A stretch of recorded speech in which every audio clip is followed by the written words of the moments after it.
আসসালামু আলাইকুম রহমতুল্লাহি ওয়া বারাকাতুহু। আমি doctor Monirul Islam, Anas homeo and হিজামাকের পক্ষ থেকে সবাইকে স্বাগত জানাচ্ছি। আশা করি আপনারা সবাই ভালো আছেন। আলহামদুলিল্লাহ, আমিও ভালো আছি। আজ একটি নতুন জিনিস নিয়ে, একটি নতুন বিষয় নিয়ে আপনাদের সামনে হাজির হয়েছি, পাইলস বা অশ্বরোগ। পাইলস বলতে সাধারণত আমরা মলদ্বারের ভিতরে এবং বাহিরের শিরাগুলো ফুলে যাওয়াকে বুঝে থাকি। পাইলস সাধারণত দুই ধরনের হয়ে থাকে, ইন্টারনাল পাইলস এবং এক্সটার্নাল পাইলস। ইন্টারনাল পাইলস বলতে সাধারণত আমরা মলদ্বারের ভিতর অংশকে বুঝে থাকি।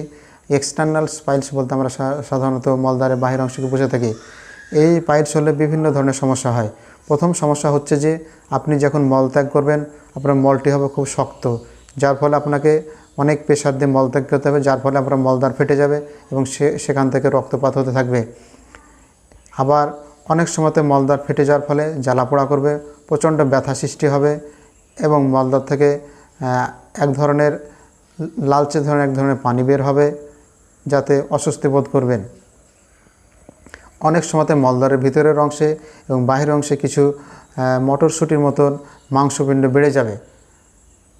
আবার অনেক সময়তে আপনার মলদ্বারে মনে হবে যে কাচের টুকরার মতো কিছু ঢুকে আছে, অথবা কিছু সুইয়ের মতো ফোটাচ্ছে, এরকম অনুভূতিগুলো লাগবে।